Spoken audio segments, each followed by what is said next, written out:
বিশ্বের উচ্চতম 10টি building. Number 10, China zone, Beijing, চীন। এর উচ্চতা 1731 ফিট। মোট ফ্লোরের সংখ্যা 109টি। এর নির্মাণ কাজ সম্পন্ন হয় 2018 সালে।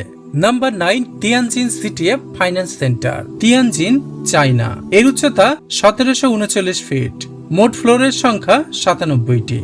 এর নির্মাণ কাজ সম্পন্ন হয় 2019 সালে। Number 8, Guangzhou CTF finance centre, Guangzhou, China. এর উচ্চতা 1739 ফিট। মোট ফ্লোরের সংখ্যা 111। এর নির্মাণ কাজ সম্পন্ন হয় 2016 সালে। Number 7, one world trade centre, new York city, মার্কিন যুক্তরাষ্ট্র। এর উচ্চতা 1776 ফিট। মোট ফ্লোরের সংখ্যা 94। এর নির্মাণ কাজ সম্পন্ন হয় 2014 সালে। নাম্বার 6, লোটে ওয়ার্ল্ড টাওয়ার, সিওল, দক্ষিণ কোরিয়া। এর উচ্চতা 1819 ফিট। মোট ফ্লোরের সংখ্যা 123। এর নির্মাণ কাজ সম্পন্ন হয় 2017 সালে।